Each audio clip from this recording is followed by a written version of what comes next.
ចិញ្ចៀនស្ពាន់ដែលបងធ្លាប់បំពាក់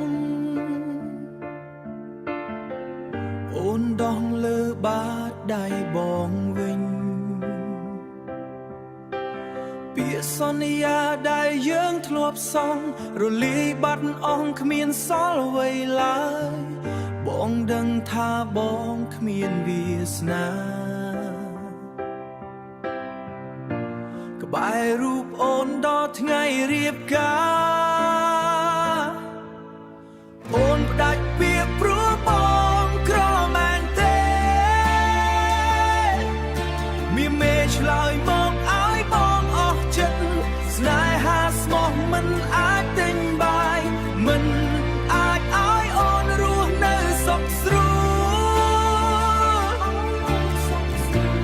បងសុំទោសដែលបងគ្មានអ្វី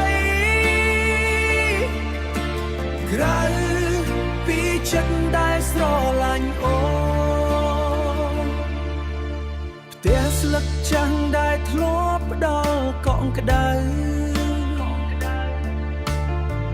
ពេលនេះនៅសល់តែភាពស្ងប់ស្ងាត់គ្រួសារអូនត្រូវការអ្នកមានត្រូវការអ្នកដែលចិញ្ចឹមអូនបានបងយំម្នាក់ឯងក្នុងភាពងងឹតសម្លឹងមើលជៀនក្នុងដៃទៅចំអូនទៅរកកន្លែងថ្មីកន្លែងដែលមានសុភមង្គលពិតកុំបារម្ភពីមនុស្សដូចបងនឹងរៀនរួមម្នាក់ឯងឲ្យបានរួមម្នាក់ឯងឲ្យបានរួមម្នាក់ឯងឲ្យបានអូនផ្ដាច់ពាក្យព្រោះបងក្រមែនទេ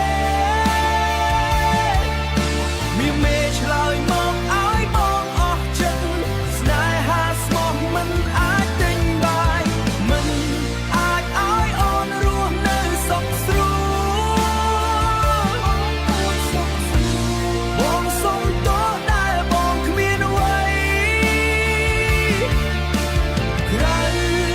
ពីចិត្តដែលស្រឡាញ់អូន